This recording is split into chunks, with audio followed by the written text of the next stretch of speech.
Giunse il 1999 e con esso giunse anche la consapevolezza che fosse finalmente arrivato il momento di aggiornare ancora una volta il nostro PC, a partire dal sistema operativo. Essendo ormai stati temprati dall'installazione di Windows 95, quella di 98 si rivelò abbastanza liscia, seppur lunghetta, ma dopo un po' di attesa fummo accolti finalmente, anche questa volta, da un celebre effetto sonoro destinato a segnare il passaggio generazionale al quale...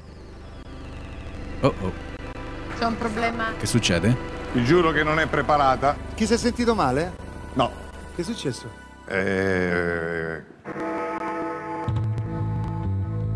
Madonna, senti che groove. Windows 98 portò con sé un sacco di novità. Si parlava già di cose come USB, plug and play, ma soprattutto si parlava di internet.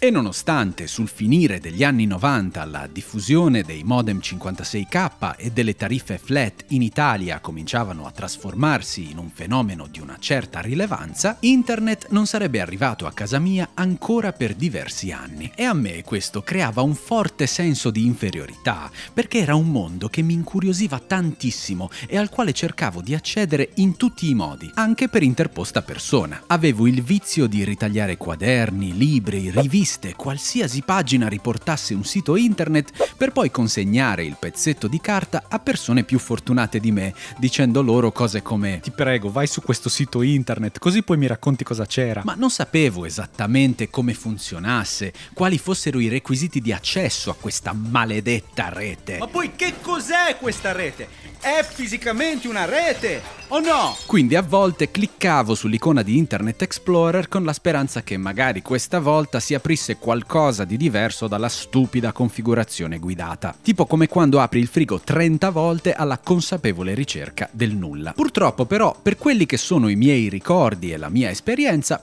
l'arrivo di Windows 98 fu per me un po' deludente, perché in fondo mi sembrava soltanto una versione abbellita di 95 e, almeno prima dell'uscita della Second Edition, la stabilità generale del sistema non è che fosse migliorata granché. D'altronde, come dimenticare la Blue Screen of Death avvenuta durante la prima presentazione ufficiale di Windows 98.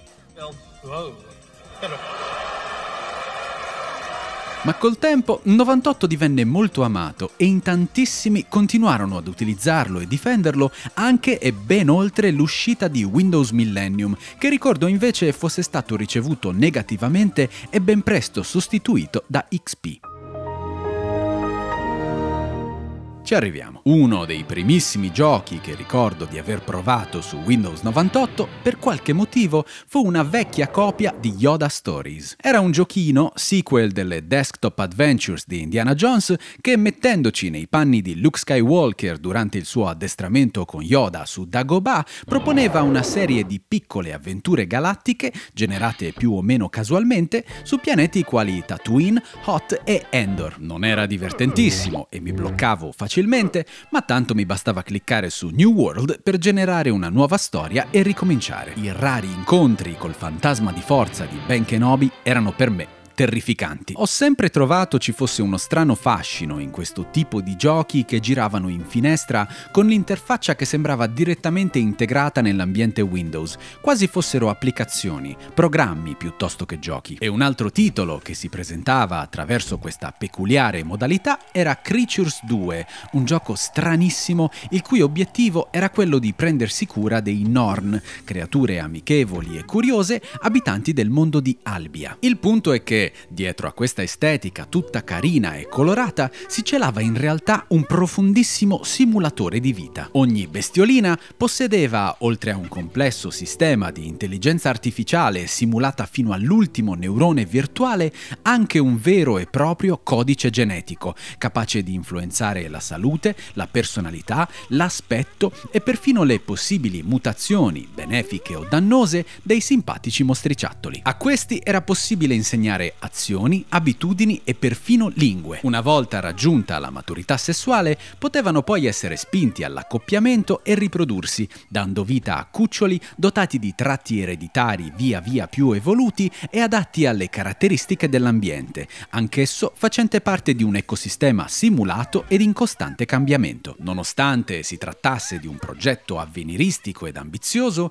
Creatures 2 non costituì un grandissimo successo commerciale, soprattutto a causa di una curva di apprendimento a dir poco ripida. E nonostante io ne fossi fortemente attratto, a 8-9 anni era impossibile per me interfacciarmi con un simulatore di bioingegneria genetica e ambientale, perché per quanto semplificato questo era. E così lo abbandonai, anche perché avevo il sentore, vista la presenza di una finestrella dedicata al cimitero, che i miei Norn potessero anche crepare e decisi quindi di evitarmi il trauma. Poi arrivò Shogo, sparatutto di Monolith, di cui amavo la canzone del filmato introduttivo perché sembrava la sigla di un cartone.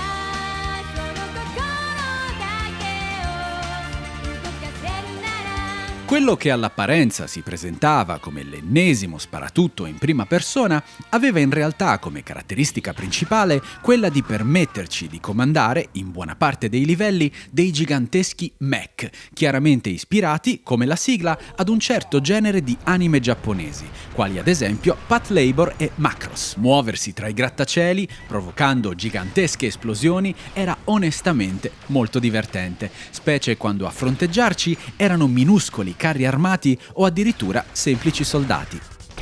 Impotenti davanti al volume di fuoco a nostra disposizione e davvero capaci di darci un'idea delle nostre stesse titaniche dimensioni. In più, alla pressione di un tasto si poteva trasformare il mech da unità bipede a veicolo, anche se, tolta la figata, non ho mai capito se servisse davvero a qualcosa. Le sequenze a piedi, per quanto carine, erano meno impattanti e, oltre a un'eccessiva linearità, soffrivano un po' anche per via di nemici dotati di un hit scan cattivissimo. Poi, a un certo punto del gioco, alla ricerca di un gatto smarrito, si entrava in possesso di un pupazzetto con le fattezze di Captain Claw, personaggio principale di un altro gioco Monolith che sono sicuro ricorderanno in tanti. Claw era un semplice gioco di piattaforme 2D dedicato alle avventure di un felino capitano pirata in viaggio alla ricerca dell'amuleto delle 9 vite, capace di donare l'immortalità. Era un gioco visivamente accattivante, con sprite grandi, colorati e ben animati, ma soprattutto, a dispetto di un livello di difficoltà un po' arduo, era un gioco divertente, ben meritevole del suo successo e sfortunatamente più dimenticato di quanto vorrei. Ma nei primi mesi del 1999 non si faceva che parlare di un altro sparatutto, che fu capace di rubare la scena perfino ad Unreal, un titolo destinato a lasciare un'impronta indelebile nella storia dei videogiochi, ispirando una vastissima schiera di futuri giochi entro e ben oltre i limiti del suo genere. Parliamo ovviamente di Half-Life.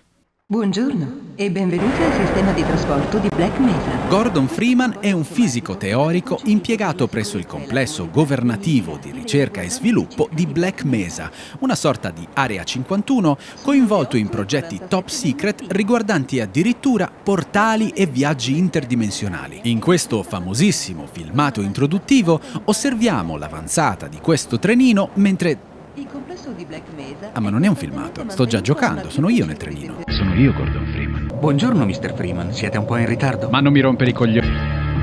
Tutto quello che sta succedendo lo vedo accadere attraverso gli occhi del protagonista, che tra l'altro non parla, e non necessariamente perché è muto, ma perché la sua voce è la mia. Tanti saluti! Tanti saluti a lei! I suoi occhi sono i miei, i suoi passi sono i miei. In questa storia non sarò solo un semplice giocatore o un occasionale spettatore di scene di intermezzo durante le quali lasciare andare mouse e tastiera e assistere passivamente. Tutt'altro, sarò l'attore protagonista, in pieno e costante controllo del mio personaggio, ma sarò anche il cameraman e la regia, e lo sarò dall'inizio alla fine senza interruzioni. E questa sensazione, per il me di allora, fu qualcosa di nuovo ed inaspettato, esaltante. Poco importava se, pur avendo messo su uno sparatutto, non avessi ancora sparato un singolo colpo in un quarto d'ora e passa. Il livello di coinvolgimento creato da questo espediente fu totalizzante. Ma una volta stabilita questa regola e avermi attratto avvolto in un ingannevole senso di tranquillità e sicurezza generale, nel quale la cosa peggiore che potesse capitarmi era far saltare in aria un forno a microonde, Cosa state facendo? arrivava il momento dell'esperimento. La stanno aspettando, Gordon, nella stanza di collaudo. Eh sì, perché Gordon, come abbiamo detto, è uno scienziato e col trenino c'è pur sempre venuto al lavoro. L'ingresso nella silenziosa camera di collaudo, col rumore dei passi che rimbombano sul metallo, e quello della porta che si richiude alle nostre spalle con un tonfo. Si tratta di un momento indimenticabile. Poi arriva il fischio del microfono. Robert? Sembra tutto a posto. Inizia l'esperimento. Il gioco cambia tono. Percepiamo che sta per verificarsi un evento importante. Il nostro ruolo è semplice. Arrivato il carrello contenente il campione, dovremo spingerlo all'interno del fascio di energia, possibilmente senza causare una cascata di risonanza. Anche se ammetto che la possibilità che si verifichi una risonanza a cascata sia estremamente rara. Gordon non ha bisogno di sentire queste cose. E quindi eccoci qua, a spingere il carrello. D'altronde, cosa può andare storto? Pausa. Ora, un altro gioco avrebbe potuto tranquillamente tirare due belle barre nere alle estremità dello schermo e procedere così. Il carrello si era mosso lentamente, come un boia che si avvicina alla sua vittima. Poi tutto esplose in un lampo verde accecante. Il tessuto stesso della realtà si strappò davanti ai miei occhi. Non era più un esperimento. Era il caos. E io, Gordon Freeman, avevo appena aperto le porte dell'inferno. Invece sai Half-Life cosa ti diceva? Arrangiati. No, aspetta, cosa devo fare? Sta scoppiando tutto, è tutto chiuso, dove devo andare? Mi aiuti? No, hai voluto essere attore, camera e regia? Vai, salvati.